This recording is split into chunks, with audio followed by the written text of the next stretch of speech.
Hello everyone, आज के lecture number 39 में आप लोगों का स्वागत है, जिसमें हम लोग पढ़ रहे थे डिफरेंशियल इक्वेशन से रिलेटेड टॉपिक। पिछले लेक्चर में जिसमें हम लोगों ने डिस्कशन किया था लीनियर डिफरेंशियल इक्वेशन क्या होता है, उसका हम लोग सॉल्यूशन कैसे करते हैं। उसमें एक टर्म आया था इंटीग्रेटिंग फैक्टर, उसको हम लोग कैसे निकालते हैं। इन सारी चीज़ों का डिस्कशन हम लोगों ने पिछले लेक्चर में भली भांति किया हुआ था। आज हम लोग उसी से रिलेटेड कुछ एग्जाम्पल देखेंगे और उसके बाद हम लोग एक्सरसाइज का क्वेश्चन सॉल्व करेंगे। लेकिन एक्सरसाइज या तो एग्जाम्पल में पहुंचने से पहले हम लोग जो पिछले वीडियो में पढ़े थे उसका हम लोग फिर से एक बार रिवीजन कर लेते हैं। लीनियर डिफरेंशियल इक्वेशन का इसको बोला जाता है कि an equation of the form dy by dx plus py is equal to q। जब डिफरेंशियल इक्वेशन किस फॉर्म में होगा, dy by dx plus py is equal to q, जहां पर where p and q are function of x only, या तो फिर क्या हो सकता है कोई कांस्टेंट p q क्या होगा, तो जब भी होगा x का फंक्शन या तो कोई कांस्टेंट। कब? जब differential equation dy by dx plus py is equal to q के फॉर्म में होगा, तब p और q सिर्फ x का फंक्शन होगा या तो कोई कांस्टेंट होगा। उसको क्या बोलते थे, इज कॉल्ड लीनियर का first order linear differential equation बोला जाता था। ये तो कोई भी डिफरेंशियल इक्वेशन होगा इस फॉर्म में सबसे पहले लिखना था। दूसरा उसी में हम लोग पढ़े थे इंटीग्रेटिंग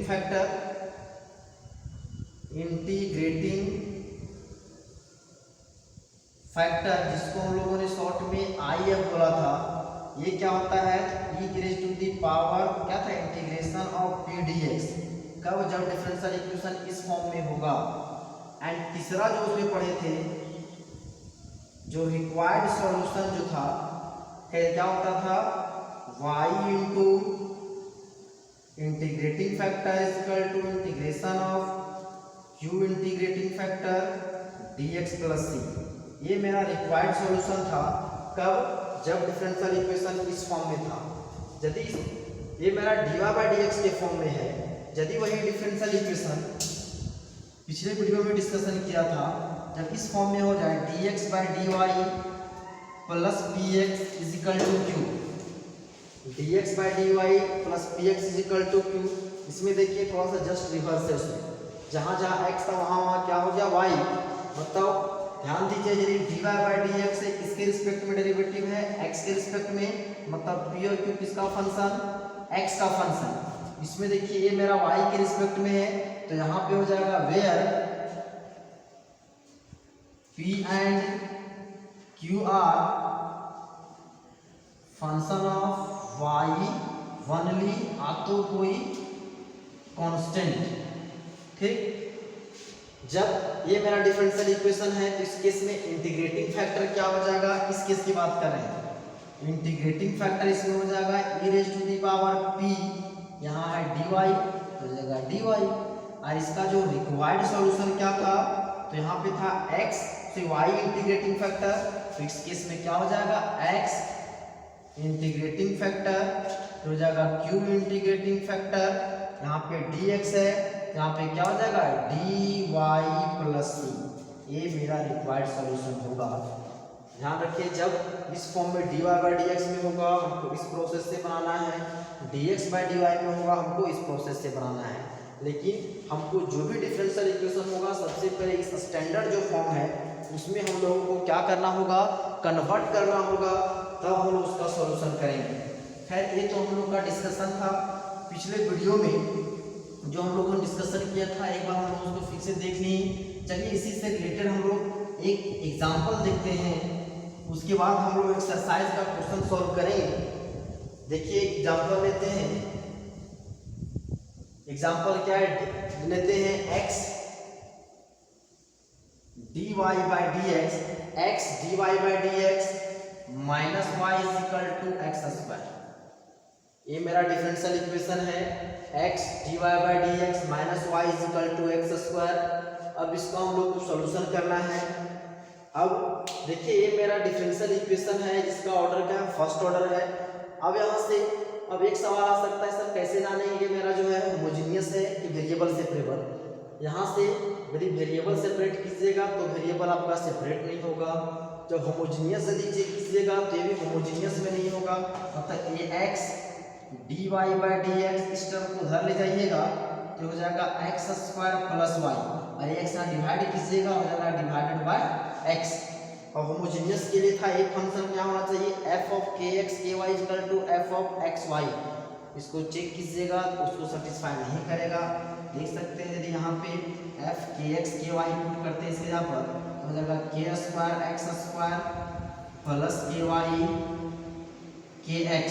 यदि यहाँ से k कॉमन लेंगे तो हो जाएगा k x square plus y kx, ये आ गया हो जाएगा kx square plus y is equal to x. देखिए ये इसके बराबर नहीं आया तो यहाँ पर हो जाएगा f of kx ky is not equal to f of xy। मतलब ये फंक्शन मेरा होमोजीनियस नहीं है। होमोजीनियस नहीं है तो ये कभी हम लोगों ने पढ़ा लीनियर, तो क्या ये लीनियर है या नहीं, तो उसको हम लोग को क्या करना है, तो उसको उस स्टैंडर्ड जो फॉर्म था उस फॉर्म में कन्वर्ट कीजिए। स्टैंडर्ड फॉर्म क्या था बच्चों, तो dy बाई डी एक्स, क्यों, क्योंकि यहाँ पे dy बाई डी एक्स में है तो dy by d x plus p y is equal to q. देखिए क्या यह जो दिया गया डिफरेंशियल इक्वेशन कुछ इस फॉर्म में आता है या नहीं, तो सबसे पहले स्टैंडर्ड फॉर्म में डिफरेंशियल इक्वेशन में dy बाई डी एक्स का कोएफिशिएंट क्या है, 1 है। तो यहाँ इसमें देखिए dy बाई डी एक्स का कोएफिशिएंट क्या है, x है। तो सबसे पहले मेरा काम है कि dy बाई डी एक्स का कोएफिशिएंट को 1 करना। तो उसके लिए क्या करना होगा, तो ओवरऑल थ्रू आउट हमको क्या करना होगा, x से डिवाइड करना होगा। तो क्या करते हैं, आप इसे सॉल्यूशन करते हैं। गिवन डिफरेंशियल इक्वेशन ये है x dy by d x minus y is equal to x square. क्या करते हैं, dividing through out by x, अथवा dividing both side by x। तो x से डिवाइड करेंगे तो x कट जाएगा तो क्या बचेगा, dy by d x minus ये हो जाएगा y by x is equal to x square by x। Therefore इसको लिख सकते हैं dy बाई डी एक्स, इसको लिख सकते हैं प्लस, इसको लिखते हैं minus 1 by x into y, एक x कट जाएगा बचेगा x। अब देखिए ये जो डिफरेंशियल इक्वेशन कुछ इस फॉर्म में आ गया है, देख सकते हैं dy by d x plus ये p की जगह पर minus 1 by x is equal to q. तो इसको हम लोग लिख सकते हैं this is a linear differential equation of the form, किस फॉर्म में है, तो ये है dy by d x plus p y is equal to q. आप तो इतना ना लिख करके राइट लिख सकते हैं, this is a linear differential equation comparing with इतना से। अब हम क्या करते हैं, कंपेयर करें जहाँ dy by d x plus p y is equal to q, where p का वैल्यू कितना है, यहाँ पे y का कोएफिशिएंट p, y का कोएफिशिएंट कितना है, इसको मान लेते हैं इक्वेशन नंबर 1 कितना है, minus 1 by x and q is equal to कितना है x। ये मेरा निकल गया p और q का। उसके बाद हम लोग का जो नेक्स्ट स्टेप क्या था, तो इंटीग्रेटिंग फैक्टर निकालना, जिसमें कि वर्किंग रूल हम बताए थे। नाउ इंटीग्रेटिंग फैक्टर क्या हो जाएगा, e raise to the power p dx। जब dy बाई डी एक्स के फॉर्म में है तो p dx हो जाएगा e का पावर हो जाएगा p के यहाँ पर कितना है बच्चों, माइनस 1 बाय एक्स हो जाएगा 1 बाय एक्स dx। अब बताइए 1 बाय एक्स का इंटीग्रेशन क्या होता है, होता है log x, ये हो जाएगा माइनस log x। ये माइनस यहाँ पे क्या होता है पावर पे, इसको लिख सकते हैं e का power log x raise to the power -1 लिख सकते हैं। अब ये जो है ये पता है यहाँ पे बेस e, तो इसका वैल्यू कितना होता है x का रेज़ टू दी पावर -1, और इसको लिख सकते हैं हम लोग 1/x, मतलब इंटीग्रेटिंग फैक्टर मेरा कितना आ गया 1/x। अब इसके बाद की बारी किसका आता है required solution. Therefore required solution of given differential equation is given by, required solution क्या होता है y integrating factor equal to q into integrating factor dx plus c। y तो y है, इंटीग्रेटिंग फैक्टर का वैल्यू क्या है मेरा 1/x into 1/x। q का वैल्यू देखा जाए, q का वैल्यू कितना है x, इंटीग्रेटिंग फैक्टर का value 1/x dx plus c, x will cancel, क्या बच गया बच्चों y into 1/x is equal to 1 into dx plus c। अब जो है dx का इंटीग्रेशन क्या होता है, तो इसको हम लोग लिख सकते हैं, आप तो यहाँ लिखते हैं, इसका आप स्क्रीनशॉट ले सकते हैं। अब जो है इसको हम लोग क्या लिखें,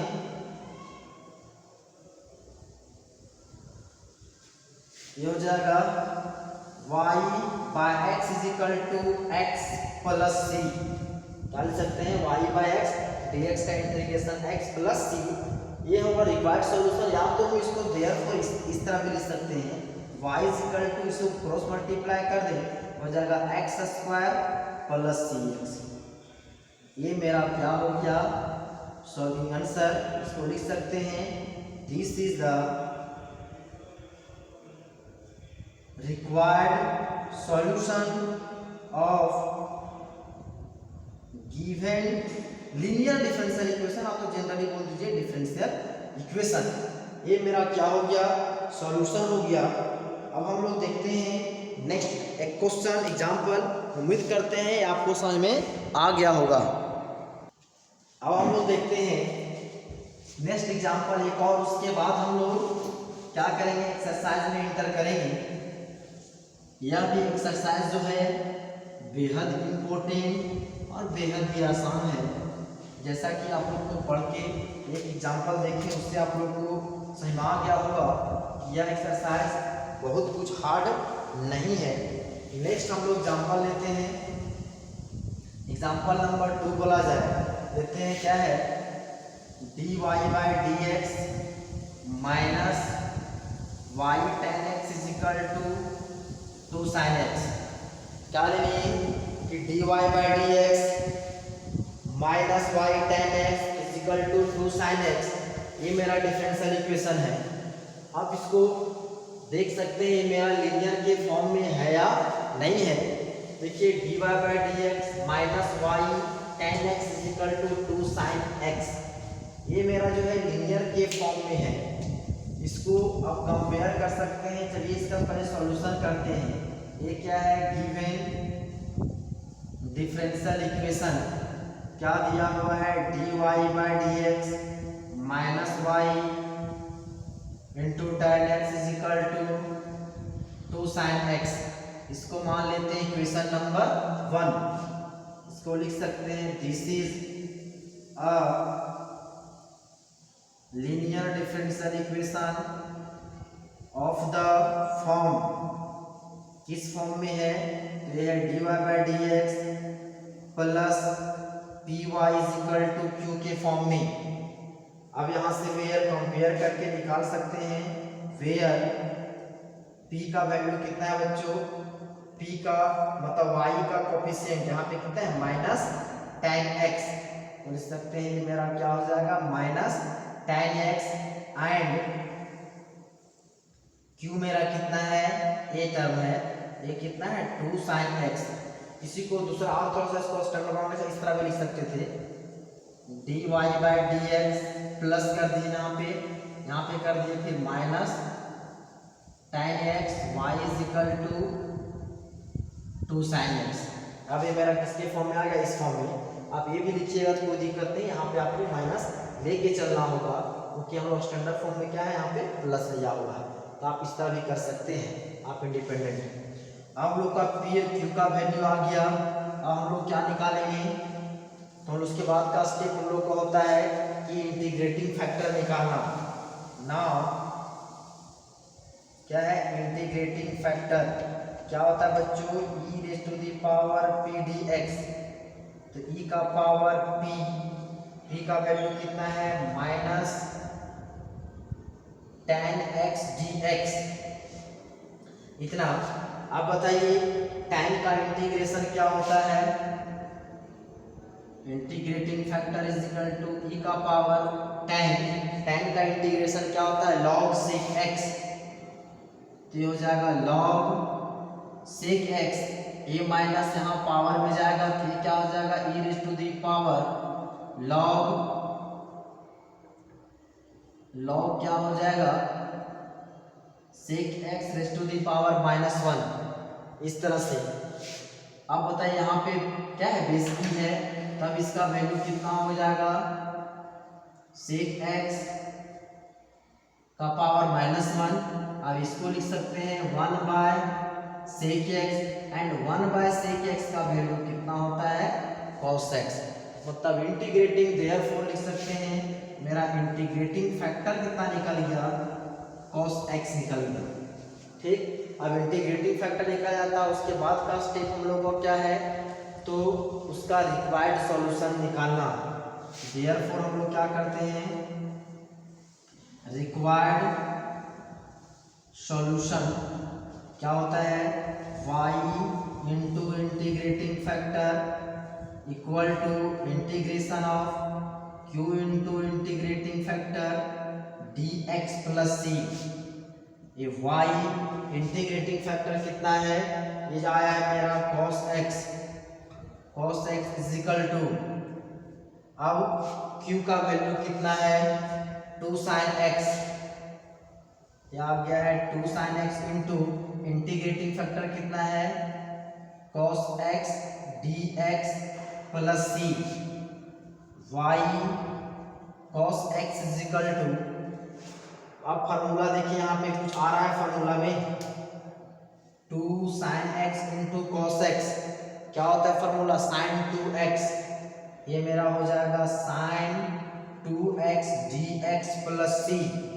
अब बताइए साइन का जो इंटीग्रेशन क्या होता है, माइनस कॉस, यहाँ पे x का कोफिशिएंट क्या है, 2 है, तो 2 से क्या करना होगा, डिवाइड। यदि इसको और लिख सकते हैं तो इसको हम लोग क्या इस तरह लिख सकते हैं, y इंटू कॉस को, आप तो इसको वही सही रहने दीजिए, y cos x is equal to, sine का इंटीग्रेशन क्या होता है, माइनस कॉस, यहाँ पे है 2x और 2x, x का कोफिशिएंट कितना है 2, तो इसमें क्या करना होगा, 2 से मल्टीप्लाई डिवाइड, जब डिफरेंशिएशन होता है क्या करते हैं, मल्टीप्लाई, इंटीग्रेशन है क्या हो जाएगा, डिवाइड हो जाएगा, -1/2 cos 2x प्लस c, ये है। अब इसको देयरफॉर इसको लिख सकते हैं y इज इक्वल टू, यही चीज आ गया, cos x is equal to -1/2 cos 2x plus c, ये मेरा क्या हो गया, इस दिया गया डिफरेंशियल इक्वेशन का रिक्वायर्ड सॉल्यूशन आ गया है। ये आपका आंसर ये हो सकता है, या तो थोड़ा सा इसको और यदि आंसर में चेंजिंग यदि करें तो और क्या कर सकता है, इसको लिख सकते हैं this is the required solution of given differential equation. यदि चेंजिंग किया करेगा तो क्या कर सकता है, इसको आप स्क्रीनशॉट ले सकते हैं, वहीं पर मेरा आंसर आ गया है। आंसर यदि मैच करे जो है, हो सकता है चेंजिंग करे, तो इस तरह से भी चेंजिंग कर सकता है। देखिए ये y है, y को y और cos को क्या लिख सकते हैं, 1/sec x is equal to -1/2, ये है cos 2x प्लस c। यदि इसको क्रॉस मल्टीप्लाई करें तो देयरफॉर क्या हो जाएगा, y is equal to -1/2 cos 2x into ये हो जाएगा into sec x plus c into sec x। ये आपका ये भी आंसर हो सकता है। तो आंसर से आप लोग को अब जो है घबराना नहीं है, सिर्फ जो है सॉल्यूशन बढ़िया से होना चाहिए। यदि सॉल्यूशन हो गया है बढ़िया से, इंटीग्रेशन हो गया है, तो आप लोग को पूरा नंबर मिलेगा।